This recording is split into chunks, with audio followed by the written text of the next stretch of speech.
નમસ્કાર દર્શક મિત્રો, હું દિશા ત્રિવેદી નર્મદા સમાચારમાં આપનું સ્વાગત કરું છું। સૌપ્રથમ જોઈશું આજના મુખ્ય સમાચાર। ભરૂચ ઓમકારેશ્વર મહાદેવે આયોજિત ભવ્ય શિવોત્સવની આખરી ઓપમાં બેઠકોનો ધમધમાટ। શહેરમાં મહાશિવરાત્રીએ નીકળનારી સર્વે શિવયાત્રાઓની મહાઆરતી માટે આમંત્રણ। આમોદમાં કૂતરાઓનો આતંક, 3 બાળકોને કૂતરા કરડ્યા। 24 કલાકમાં 4 થી 5 બાળકોને ગંભીર ઈજાઓ પહોંચાડી। કૂતરો કરડવાથી ગંભીર ઈજાગ્રસ્ત બાળકોને ભરૂચ સિવિલમાં લવાયા। આમોદ પાલિકા પાસે ડોગ કેચર્સ કોઈ સાધન જ ઉપલબ્ધ નહીં। આમોદ પાલિકા સામે પીડિત પરિવારો સહિત પ્રજામાં આક્રોશ।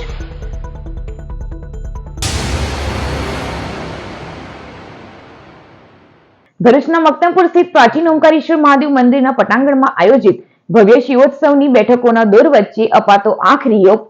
ભરૂચ શહેરમાં પણ ગણેશ ઉત્સવ બાદ હવે ધીરે ધીરે શિવોત્સવ તરફ સનાતન હિન્દુ સમાજ સક્રિયપણે વળી રહ્યો છે। માં નર્મદાના પવિત્ર કિનારાઓ પર અસંખ્ય પ્રાચીન અને પ્રસિદ્ધ શિવ મંદિરો આવેલા છે। મક્તમપુર સ્થિત પ્રાચીન શિવ મંદિર શ્રી ઓમકારેશ્વર મહાદેવ મંદિર સંચાલિત શ્રી સ્વામી સ્વયં જ્યોતિ તીર્થ દ્વારા સ્થાપિત જ્ઞાન સાધન આશ્રમ દ્વારા નવસર્જન પામી રહ્યો છે। ત્યારે 15 ફેબ્રુઆરી 2026ની રવિવારે મહાશિવરાત્રીએ ભરૂચમાંથી નીકળનારી સર્વે શિવ યાત્રાઓને સાંજે 6:30 કલાકે વિકસિત થઈ રહેલા ઓમકારેશ્વર શિવ મંદિરના પ્રાંગણમાં મહાઆરતી માટે આમંત્રિત કરાઈ રહ્યા છે। આજે શનિવારે આ અંગે એક બેઠક મક્તમપુર ખાતે આવેલા આ ટ્રસ્ટના કામચલાઉ કાર્યાલય ખાતે બપોરે યોજવામાં આવી હતી, જેમાં ઉત્સવનું સંકલન અને શ્રેષ્ઠ શિવોત્સવ ઉજવણી માટેની ચર્ચા વિચારણા કરવામાં આવી હતી। બેઠકમાં શિવોત્સવના આયોજકો કૌશિક પંડ્યા, નરેશ ઠક્કર, કનુ પટેલ, વિહિપના અજય વ્યાસ સહિત શહેરના વિવિધ શિવયાત્રીઓના આયોજકો, ભરૂચ જિલ્લા યુવા ભાજપના પ્રમુખ ઋષભ પટેલ, શહેર પ્રમુખ જતીન શાહ, અર્પણ જોશી સહિતના ઉપસ્થિત રહ્યા હતા। ભરૂચના આમોદ નગરમાં રખડતા શ્વાનોએ 3 બાળકો પર હુમલો કરી ગંભીર ઈજા પહોંચાડતા બાળકોને સારવાર અર્થે ખસેડવામાં આવ્યા હતા। ભરૂચના આમોદ નગરમાં રખડતા શ્વાનોના આતંકથી લોકોમાં ભયનો માહોલ ફેલાયો છે। આમોદ નગરના મોહમ્મદી મસ્જિદ પાછળના વિસ્તારમાં રખડતા શ્વાનોએ અચાનક 3 બાળકો ઉપર હુમલો કર્યો હતો। આ હુમલામાં બાળકોની આંખ અને માથાના ભાગે ગંભીર ઈજાઓ પહોંચી હોવાનું સામે આવ્યો છે। ઘટના બાદ સ્થાનિકો દોડી આવ્યા હતા અને ઈજાગ્રસ્ત બાળકોને તાત્કાલિક સારવાર અર્થે નજીકની હોસ્પિટલમાં ખસેડવામાં આવ્યા હતા, જ્યાં તેમની સારવાર ચાલુ છે। અચાનક બનેલી આ ઘટનાથી સમગ્ર વિસ્તારમાં ચકચાર મચી ગઈ છે। બાળકો પર થયેલા હુમલા બાદ માતા પિતામાં ભય અને રોષ બંને જોવા મળી રહ્યો છે। સ્થાનિક રહેવાસીઓએ વારંવાર રખડતા શ્વાનોની સમસ્યા અંગે તંત્રને રજૂઆત કરી હોવા છતાં કોઈ નક્કર કાર્યવાહી ન થતા આજે ગંભીર ઘટના બની હોવાનું જણાવ્યું છે। લોકો દ્વારા નગરપાલિકાને તાત્કાલિક રખડતા શ્વાનો પકડવા અને યોગ્ય પગલાં લેવા માટે ઉગ્ર માંગ કરવામાં આવી રહી છે। હવે જોવું રહ્યું કે નગરપાલિકા અને સંબંધિત તંત્ર આ મામલે કેટલી ઝડપથી પગલાં ભરે છે। ઓંગળા માઈન કાઢી ગયો કૂતરો, પછી કઈ નગરપાલિકાને કહો તે કઈ કરે કૂતરોનું। ઘરની બહાર રમતા હતા, રોજ બૂમો પાડી તો બહાર ગયા તો કૂતરા કરડી ગયા હતા। મારા 2 છોકરાઓ છે, બંનેને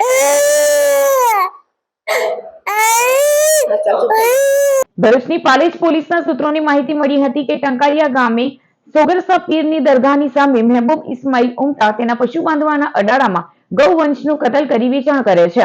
જેવી બાતમીના આધારે બાતમીવાળી જગ્યાએ રેડ કરી જગ્યા પરથી જાવેદ ઇસ્માઇલ ઝીણાને કતલ કરેલ ગાયના ગૌમાંસ સાથે ધરપકડ કરવામાં આવી હતી। પોલીસે સ્થળ પરથી ગૌમાંસ, 3 ગાય, 2 વાછરડા મળી કુલ ₹62,000નો મુદ્દામાલ જપ્ત કરવામાં આવ્યો હતો। આ મામલામાં પોલીસે અન્ય 2 આરોપીઓ મહેબૂબ ઇસ્માઇલ ઉમટા રહેઠાણ ટંકારિયા ગામ તાલુકો જિલ્લો ભરૂચ અને ઇલિયાસ વલી બસેરી રહેણાંક ટંકારિયા ગામ તાલુકો જિલ્લો ભરૂચની ધરપકડ કરી છે, જ્યારે 2 આરોપીઓને વોન્ટેડ જાહેર કર્યા છે। ગૌવંશનો કતલ કરી વેચાણ કરતા ઝડપાયેલા આરોપીઓનું પાલેજ પોલીસે સરઘસ કાઢ્યું હતું। ભરૂચના મક્તમપુર ટેકરા ફળિયામાં 63,252ના દારૂ સાથે 2 પંટરોની ધરપકડ, bootlegger wanted. Bharuch C division પોલીસનો સ્ટાફ પેટ્રોલિંગમાં હતો। મક્તમપુર સિદ્ધિવિનાયક નજીક પહોંચતા ટેકરા ફળિયામાં રહેતો બુટલેગર દક્ષ મહેશ વસાવા ઘરની પાછળ દારૂનું વેચાણ કરતો હોવાની માહિતી મળી હતી। પોલીસે દરોડો પાડતા જ્યુપિટર પર 4 મીણિયા થેલા સાથે 2 યુવાનો મળી આવ્યા હતા। થેલામાં તપાસ કરતા તેમાંથી વિદેશી દારૂની 182 બોટલ, કિંમત ₹63,252નો જથ્થો મળી આવ્યો હતો। સ્થળ પરથી જાડેશ્વરના ઋત્વિક ઉર્ફે લકી રવિન્દ્ર સામુદ્રે અને મક્તમપુરના આકાશ મહેન્દ્ર વસાવાની દારૂ, 2 મોબાઈલ, મોપેડ અને રોકડ ₹1.30 લાખના મુદ્દામાલ સાથે ધરપકડ કરાઈ હતી, જ્યારે આ બંને પાસે દારૂનું વેચાણ કરાવનાર બુટલેગર દક્ષ વસાવાને વોન્ટેડ જાહેર કરવામાં આવ્યો હતો। ભરૂચ એસઓજી દ્વારા ગેરકાયદેસર ગેસ બોટલ રિફિલિંગનો પર્દાફાશ કરી 89,000ના મુદ્દામાલ સાથે એકની ધરપકડ। ભરૂચ તાલુકાના પરિયેજ ગામે રહેણાંક મકાનમાં ગેરકાયદેસર રીતે ગેસ રિફિલિંગ પર એસઓજી ત્રાટકી હતી। વાડી સ્ટ્રીટમાં રહેતા સફવાન ઉસ્માન પટેલને ગેરકાયદે ગેસ રિફિલિંગ કરતા ઝડપી લેવાયો હતો. તેના ઘરમાં ભારત ગેસ કંપનીના 19 કિલોના 14 બોટલ, 14 કિલોના 9 સિલિન્ડર તેમજ અલગ અલગ માર્કાવાળી પ્રાઇવેટ કંપનીની 5 કિલોની 20 બોટલ મળી આવતા કબજે કરાઈ હતી. સાથે જ ઇલેક્ટ્રિક મોટર પાઇપ વજન કાંટો મળી કુલ રૂપિયા 89,000નો મુદ્દામાલ જપ્ત કરાયો હતો. ભરૂચની નારાયણ વિદ્યાલય ખાતે ધોરણ 10 અને 12ના વિદ્યાર્થીઓનો વિદાય સમારંભ યોજાયો. ભરૂચની નારાયણ વિદ્યાલય ખાતે ધોરણ 10 અને 12 વિજ્ઞાન પ્રવાહ અને સામાન્ય પ્રવાહના વિદ્યાર્થીઓનો વિદાય સમારોહ યોજાયો. આ પ્રસંગે ગુજરાત રાજ્ય સરકારના ઉપસચિવ ધવલશ્રી માળી, વિદ્યાદીપ યુનિવર્સિટી કીમના કુલપતિ ડોક્ટર વિપુલ શાસ્ત્રી, ટ્રસ્ટના જયંતિભાઈ પંચાલ, હેમંત પ્રજાપતિ, શાળાના ડિરેક્ટર ભગુભાઈ પ્રજાપતિ તથા શિક્ષકો ઉપસ્થિત રહ્યા. વિદાય લેતા ધોરણ 10 અને 12ના વિદ્યાર્થીઓને ઉજ્જવળ ભવિષ્ય અને આવનાર પરીક્ષામાં ઉત્કૃષ્ટ દેખાવ કરવા માટેની ઉપસ્થિત મહાનુભાવોએ શુભેચ્છા પાઠવી હતી. ભરૂચના મક્તમપુર વિસ્તારમાં ઇન્ડિયન રોક પાયથોન અજગરનો સફળ રેસ્ક્યુ વન વિભાગને સોંપાયો. ભરૂચના મક્તમપુર વિસ્તારમાં ઇન્ડિયન રોક પાયથોન દેખાવાની ઘટના સામે આવી છે. આ અંગે સ્થાનિક રહેવાસી કરણ માછી દ્વારા તાત્કાલિક જાણ કરવામાં આવી હતી. માહિતી મળતાની સાથે જ નેચર પ્રોટેક્શન ચેરિટેબલ ટ્રસ્ટના યોગેશ મિસ્ત્રી ઘટનાસ્થળે પહોંચ્યા હતા. આ ઘટનાની જાણ વન વિભાગના આરીફોને કરવામાં આવી હતી. વન વિભાગના માર્ગદર્શન હેઠળ રેસ્ક્યુ ટીમ દ્વારા અજગરને કોઈ પણ પ્રકારની ઈજા ન થાય તે રીતે સાવચેતીપૂર્વક બચાવ કામગીરી હાથ ધરવામાં આવી હતી. લાંબી કામગીરી બાદ અજગરને સુરક્ષિત રીતે કાબૂમાં લેવામાં આવ્યો હતો. બચાવ કામગીરી સફળતાપૂર્વક પૂર્ણ થયા બાદ અજગરને સહી સલામત રીતે વન વિભાગને સોંપવામાં આવ્યો હતો. અંકલેશ્વરમાં પોલીસ દ્વારા વાહન ચેકિંગ ડ્રાઈવ શરૂ કરવામાં આવી છે, જે અંતર્ગત ટ્રાફિક નિયમોનો ભંગ કરનાર વાહન ચાલકો પાસેથી દંડ વસૂલ કરવામાં આવ્યો હતો. અંકલેશ્વર શહેર પોલીસ દ્વારા 3 રસ્તા સર્કલ વિસ્તારમાં ઓચિંતી વિશેષ વાહન ચેકિંગ ડ્રાઈવ શરૂ કરવામાં આવી હતી.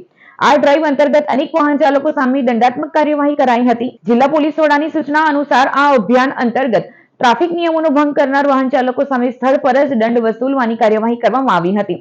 ખાસ કરીને હેલ્મેટ વિના વાહન ચલાવવું, મોબાઈલ ફોનનો ઉપયોગ કરીને ડ્રાઇવિંગ કરવું, ગેરકાયદેસર નંબર પ્લેટ લગાવવી તેમજ લાયસન્સ વગર વાહન ચલાવવાના કેસોમાં પોલીસ દ્વારા કડક કાર્યવાહી કરવામાં આવી હતી. આ દરમિયાન અંકલેશ્વરના 3 રસ્તા સર્કલ વિસ્તારમાં પોલીસની ટીમો તૈનાત કરવામાં આવી હતી અને દોષિત વાહન ચાલકો સામે દંડાત્મક કાર્યવાહી હાથ ધરવામાં આવી હતી. અંકલેશ્વરમાં અમેરિકાની પ્લેન ટિકિટ અને હોટલ બુકિંગના નામે રૂપિયા 3.89 લાખની છેતરપિંડી આચરનાર ભેજાબાજની સુરતથી પોલીસે ધરપકડ કરી. આજથી 1 વર્ષ પહેલા અંકલેશ્વર શહેરના એક ફરિયાદીએ બોમ્બેથી યુએસ અને યુએસએથી બોમ્બે રિટર્ન ટિકિટ તેમજ યુએસમાં હોટલ બુકિંગ માટે ઓનલાઈન ગૂગલ પર સર્ચ કરી બાલાજી હોલિડેઝ નામની ટૂર્સ એન્ડ ટ્રાવેલ્સ નામની ટિકિટ એજન્સીની વેબસાઇટ પર ક્લિક કરી તેના ઉપર ફોન કરતા એક અજાણ્યા ઈસમ સાથે વાત કરી હતી. જે ઈસમે પોતાની ઓળખ બાલાજી હોલિડેઝ નામની ટૂર્સ એન્ડ ટ્રાવેલ્સ ટિકિટ એજન્સીના ઓનર તરીકે આપી ટિકિટ બુકિંગ કરવા માટે ગૂગલ પે થી નાણાં ટ્રાન્સફર કરવા જણાવતા ફરિયાદીએ નાણાં ટ્રાન્સફર કર્યા હતા. જે બાદ ફરિયાદીને ટિકિટ ન મળતા સુરત જઈ તપાસ કરતા બાલાજી હોલિડેઝ નામની કોઈ ઓફિસ મળી આવી ન હતી અને ફરિયાદી સાથે અલગ અલગ ગૂગલ પે થી રૂપિયા 3,89,000 મેળવી છેતરપિંડી થયા હોવાનું બહાર આવ્યું હતું. જે અંગેનો ગુનો અંકલેશ્વર શહેર એ ડિવિઝન પોલીસ મથકે દાખલ કરવામાં આવ્યો હતો. આ ગુનાનો આરોપી અશ્વિન નાકરાણી, રહેઠાણ મકાન નંબર 33, ભક્તિનંદન સોસાયટી, સેક્ટર 2, મોટા વરાછા, સુરત છેલ્લા 1 વર્ષથી ફરાર હતો. ત્યારે પોલીસે ટેકનિકલ એનાલિસિસ તથા હ્યુમન ઇન્ટેલિજન્સના આધારે આરોપીની સુરત ખાતેથી ધરપકડ કરી કાયદેસરની કાર્યવાહી હાથ ધરી છે. આરોપી વિરુદ્ધ સુરતના અલગ અલગ પોલીસ સ્ટેશનમાં પણ છેતરપિંડીના અંગેના ગુના નોંધાયા છે. Ankleshwar parole furlough squad B division police મથકના પ્રોહિબિશનના ગુનામાં 1 વર્ષથી ફરાર આરોપીની રાજસ્થાનથી ધરપકડ કરાઈ. અંકલેશ્વરમાં 1 વર્ષ પૂર્વે નેશનલ હાઈવે પરથી સ્ટેટ મોનિટરિંગ સેલ દ્વારા લાખો રૂપિયાના દારૂનો જથ્થો ઝડપી પડાયો હતો. જે અંગે બી ડિવિઝન પોલીસ મથકે ફરિયાદ પણ નોંધાવી હતી. જે ગુનામાં રાજસ્થાનના મહેન્દ્રસિંહ ડુંગરસિંહ રાવત છેલ્લા 1 વર્ષથી પોલીસના ચોપડે ફરાર હતો. દરમિયાન જિલ્લા પેરોલ ફોલો ટીમે જિલ્લામાં ફરાર લિસ્ટેડ આરોપીને ઝડપી પાડવા માટે તપાસ શરૂ કરી હતી. રાજસ્થાનના કોટ ગામ ખાતે રહેતા મહેન્દ્રસિંહ રાવત ગામમાં હોવાની ચોક્કસ બાતમી મળી હતી. સ્થાનિક પોલીસ સાથે રાખી ગામમાં દરોડો પાડી તેને ઝડપી લેવાયો હતો. આરોપી 1 વર્ષથી પોલીસને ચકમો આપી રહ્યો હતો. આરોપીને અંકલેશ્વર ખાતે લાવીને વધુ પૂછપરછ હાથ ધરવામાં આવી છે. સ્ટેટ મોનિટરિંગ સેલની ટીમે 1 વર્ષ પહેલા નેશનલ હાઈવે પરથી મોટી માત્રામાં દારૂનો જથ્થો ઝડપી પાડ્યો હતો. આ જથ્થો રાજસ્થાનથી લાવવામાં આવ્યો હતો. દારૂનો જથ્થો આપનાર 1 વર્ષથી પોલીસથી ભાગતો ફરતો હતો અને આખરે તેને તેના ગામમાંથી જ ઝડપી લેવાયો છે. ભરૂચ જિલ્લા ભાજપ દ્વારા કેન્દ્રીય બજેટથી જનજનને વાકેફ કરવા ડિસ્ટ્રિક્ટ બેંકના સભાખંડ ખાતે પત્રકાર પરિષદ યોજાઈ.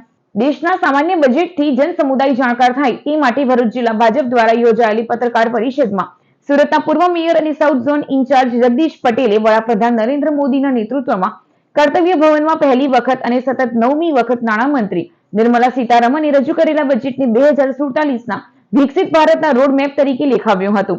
નિર્ભયપણે વિકાસનો માર્ગ કંડારે તેવા પ્રકારનું સંપૂર્ણ વિકાસલક્ષી બજેટ તેઓએ ગણાવ્યું હતું. જનમાનસ લાભાર્થીઓને સમજાય એ માટે બજેટલક્ષી બેઠકમાં લોકલુભાવન લપસણીથી પર રહી વિકાસનો માર્ગ કંડારતું બજેટ આપ્યું હોવાનો મત વ્યક્ત કર્યો હતો. સીએમ મહાવીર જૈન પ્રદેશ પ્રવક્તાએ બજેટ ભરૂચ માટે કઈ રીતે મહત્વનું તેના પર પ્રકાશ પાડ્યો હતો. એમએસએમઈમાં 10,000 કરોડ સાથે 3 કેમિકલ પાર્કની જાહેરાતથી ભરૂચ કેમિકલ ક્લસ્ટરને ફાયદો થશે. 60 વર્ષથી ઇન્કમ ટેક્સ લો ચાલતો જે ખૂબ જ જટિલ એપ્રિલથી અમલી નવો લો કર માળખાને સરળ બનાવવાનું બજેટમાં કામ કરશે. ભરૂચનો ટેક્સ પેયરમાં દેશમાં મોટો ફાળો છે. ભારત સ્થિર ઇકોનોમી સાથે દુનિયામાં આગળ વધી રહ્યો છે, જેને જોતા balance and growth oriented budget તેઓએ ગણાવ્યું હતું. બજેટલક્ષી પત્રકાર પરિષદમાં મંત્રી જિગ્નેશ મિસ્ત્રી, ઉપપ્રમુખ દિનેશ પટેલ, કોષાધ્યક્ષ જગદીશ શાહ સહિત જિલ્લાના પત્રકારો ઉપસ્થિત રહ્યા હતા.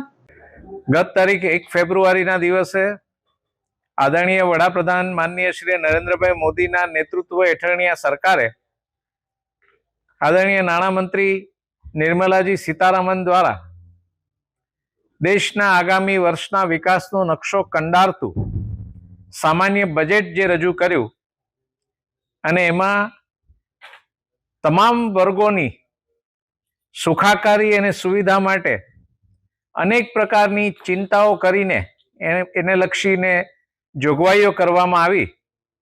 એને સમાજના તમામ સ્તરેથી વ્યાપકપણે આવકાર પણ મળ્યો છે અને આ બજેટની જે લાભદાયી યોજનાઓ છે તે જનસામાન્ય સુધી પહોંચાડવાનો ભારતીય જનતા પાર્ટીએ પ્રયાસ કર્યો છે અને વિવિધ વર્ગોના યોગ્ય સંવાદના માધ્યમો સર્જીને જે તે વર્ગને એની યોજનાઓ વિશેની માહિતી પહોંચાડવાનું બીડું ઝડપ્યું છે. તે અંતર્ગત આજે ભારતીય જનતા પાર્ટી ભરૂચ જિલ્લાના આગેવાનો દ્વારા પત્રકાર વાર્તાનો આ કાર્યક્રમ રાખીને આપ સૌ પત્રકાર મિત્રો મારફતે બજેટની લાભદાયી યોજનાઓ જનસામાન્ય સુધી પહોંચાડવાનો પ્રયત્ન કર્યો છે.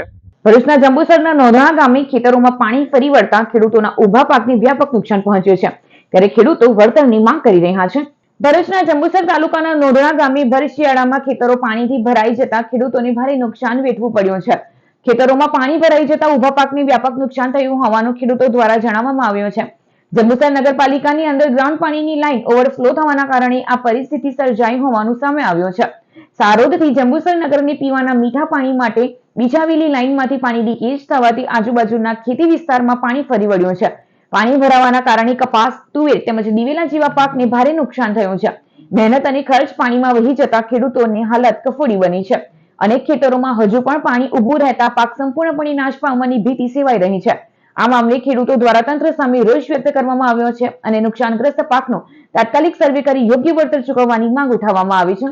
પ્રોબ્લેમ અમારી એ છે કે અમારી જે દાણા રાખેલી જમીનો છે એ અમારા સાથે પાણીથી ભરાઈ ગયેલી છે. હવે એની નુકસાની છે અમે સરકાર તરફથી જે કંઈ મળે તે અમે માંગ કરી શકીએ. ભરૂચ જિલ્લાની 906 સરકારી આંગણવાડીઓની ખાનગી પ્લે ગ્રુપ જેવી કાયાકલ્પ શરૂ. રાજ્યના આંગણવાડી કેન્દ્રોને આધુનિક અને સુવિધાસભર બનાવવાના ઉમદા હેતુથી નવીનીકરણ ઝુંબેશ તેજ ગતિએ ચાલી રહી છે. મહિલા અને બાળ વિકાસ વિભાગ દ્વારા ભરૂચ જિલ્લાના 906 સ્વહસ્તક મકાન ધરાવતા કેન્દ્રોને આકર્ષક આંગણવાડી બનાવવાની સઘન કામગીરી હાલ પ્રગતિ હેઠળ છે. પ્રથમ તબક્કામાં જ 511 આંગણવાડી કેન્દ્રોમાં કાયાપલટની કામગીરી હાથ ધરીને બાળકો માટે આકર્ષક મકાન અને હૂંફાળું વાતાવરણ ઉભું કરાઈ રહ્યું છે. વિભાગ દ્વારા 464 કેન્દ્રોને વાર્ષિક 8,500 ની મેન્ટેનન્સ ગ્રાન્ટ સીધી ફાળવી છે, જે અંતર્ગત 210 આંગણવાડી કેન્દ્રોમાં કલરકામ, બાલા પેઇન્ટિંગ, વોટરપ્રૂફિંગ અને ગ્રીલ બેસાડવા જેવા નાના સમારકામ પૂર્ણ થઈ ચૂક્યા છે. મોટા મરામતની જરૂરિયાત ધરાવતા 171 આંગણવાડી માટે કેન્દ્ર દીઠ 2 લાખ લેખે ગ્રાન્ટ ફાળવીને આયોજન કરાતા તેમાંથી 134 આંગણવાડી કેન્દ્રોના કામ સફળતાપૂર્વક પૂર્ણ થયા છે. જિલ્લા કક્ષાએથી પણ ટીએસપી ગ્રાન્ટ હેઠળ 130 આંગણવાડીઓને અને અન્ય ગ્રાન્ટમાંથી 80 આંગણવાડી કેન્દ્રોનું આયોજન હાથ ધરાયું છે. જિલ્લા કલેક્ટર તેમજ જિલ્લા વિકાસ અધિકારીના માર્ગદર્શન અને આગેવાની હેઠળ વિવિધ સરકારી યોજનાઓ દ્વારા હાલ 72 આંગણવાડીના કામ પ્રગતિમાં છે. પ્રતિષ્ઠિત કંપનીઓના CSR ભંડોળનો ઉપયોગ કરીને 19 ભવનના કામો 20 લાખના ખર્ચે હાલ પ્રગતિમાં છે. હાંસોદના યુવા ખેલાડીએ ગુજરાત સ્ટેટ આર્મ રેસલિંગમાં ગોલ્ડ તેમજ સિલ્વર મેડલ પ્રાપ્ત કરી હાંસોદ અને ભરૂચ જિલ્લાનું ગૌરવ વધાર્યું છે અને આગામી નેશનલ ટુર્નામેન્ટ માટે શુભેચ્છાઓ પાઠવી હતી. હાંસોદના યુવા ખેલાડી શાદ સાજિદ રાયલીએ ગુજરાત સ્ટેટ આર્મ રેસલિંગમાં શાનદાર પ્રદર્શન કરી ગોલ્ડ તેમજ સિલ્વર મેડલ પ્રાપ્ત કર્યો છે. શાદ સાજિદ રાયલીએ જુનિયર 75 kg લેફ્ટ હેન્ડમાં ગોલ્ડ મેડલ અને 80 kg રાઇટ હેન્ડમાં સિલ્વર મેડલ હાંસલ કરી હાંસોટ અને સમગ્ર ભરૂચ જિલ્લાનું નામ રોશન કર્યું છે. તેમાં શાનદાર પ્રદર્શનના આધારે તેમની પસંદગી નેશનલ ટીમમાં કરવામાં આવી છે. नाम साजिद इजराइली है। मैं हासोट में रहता हूँ और आर्म रेसलिंग एक बहुत अभी बिगनिंग स्पोर्ट्स है, जिसमें मैंने शुरुआत पहले डिस्ट्रिक्ट से की थी। जो भरूच और वडोदरा डिस्ट्रिक्ट की टूर्नामेंट हुई थी, उसमें मैंने सिल्वर मेडल राइट हैंड में लिया था। उसके लिए मेरा गुजरात स्टेट में सिलेक्शन हो गया था। अभी गुजरात स्टेट में मैंने लेफ्ट हैंड में गोल्ड मेडल और राइट हैंड में सिल्वर मेडल लिया है। અંકલેશ્વર હાંસોટ રોડ પર આવેલી નર્મદા લાઇફલાઇન મલ્ટી સ્પેશિયાલિટી હોસ્પિટલની રાજ્યકક્ષાના મંત્રી ઈશ્વરસિંહ પટેલે મુલાકાત લઈ હોસ્પિટલના સેવાકીય કાર્યોને બિરદાવ્યા. અંકલેશ્વર હાંસોટ રોડ પર આવેલી Narmada lifeline multi speciality hospital ખાતે રાજ્યકક્ષાના મંત્રી ઈશ્વરસિંહ પટેલે મુલાકાત લીધી હતી. મુલાકાત દરમિયાન મંત્રીએ હોસ્પિટલની આરોગ્ય સેવાઓ અંગે માહિતી મેળવી અને વિવિધ વિભાગોનું નિરીક્ષણ કર્યું હતું. હોસ્પિટલ દ્વારા નર્મદા પરિક્રમાવાસીઓ માટે વિનામૂલ્યે સારવાર તથા દવાઓ આપવામાં આવે છે. નર્મદા પરિક્રમા અર્થે દૂર દૂરથી આવતા પરિક્રમાવાસીઓને આરોગ્યલક્ષી કોઈ પણ તકલીફ થાય તો તાત્કાલિક સારવાર ઉપલબ્ધ કરવામાં આવે છે, જે માનવ સેવાનું ઉત્તમ ઉદાહરણ છે. આ ઉપરાંત નર્મદા લાઇફલાઇન હોસ્પિટલ દ્વારા આસપાસના ગામોમાં સર્વરોગ નિદાન કેમ્પનું આયોજન કરવામાં આવે છે, જેના કારણે ગ્રામ્ય વિસ્તારના લોકોને ઘર આંગણે આરોગ્ય સેવાઓ મળી રહે છે. મંત્રી ઈશ્વરસિંહ પટેલે હોસ્પિટલની સેવાભાવી કામગીરીની પ્રશંસા કરી હતી અને સમાજ હિતમાં કરવામાં આવતા આ સેવાકીય કાર્યોને બિરદાવ્યા હતા. આજરોજ રાજ્ય સરકારના જળ સંપત્તિ અને પાણી પુરવઠા મંત્રી શ્રી ઈશ્વરસિંહ પટેલ સાહેબ અમારી હોસ્પિટલની મુલાકાત લીધી અને અમારી પરિક્રમાવાસીઓ માટેની સેવાને બિરદાવી. આ ખાસ કરીને પરિક્રમાવાસીઓ જે હજારોની સંખ્યામાં અમારી હોસ્પિટલની સામેથી પસાર થતા હોય છે, એમને વિનામૂલ્યે ચેકઅપ, સારવાર અને દવાઓ આપવામાં આવે છે. આ સિવાયની અમારી સેવાઓ જે અંકલેશ્વરના હાંસોટ તાલુકામાં આજુબાજુના ગામોમાં અમારા કેમ્પ કરવામાં આવે છે, ત્યાં વિનામૂલ્યે સારવાર, ચેકઅપ અને દવાઓ આપવામાં આવે છે. અમારી હોસ્પિટલની અંદર 110 બેડેડ હોસ્પિટલ છે, તેમાં 15 બેડેડ આઈસીયુ, બર્ન્સ યુનિટ અને આધુનિક સેવાઓ બધી આપવામાં આવે છે. સમાચાર પૂર્ણ કરતા પહેલા એક નજર મુખ્ય સમાચારો ઉપર. ભરૂચ ઓમકારેશ્વર મહાદેવે આયોજિત ભવ્ય શિવોત્સવની આખરી ઓપમાં બેઠકોનો ધમધમાટ. શહેરમાં મહાશિવરાત્રીએ નીકળનારી સર્વે શિવયાત્રાઓની મહાઆરતી માટે આમંત્રણ. આમોદમાં કૂતરાઓનો આતંક. 3 બાળકોને કૂતરા કરડ્યા. 24 કલાકમાં 4 થી 5 બાળકોને ગંભીર ઈજાઓ પહોંચાડી.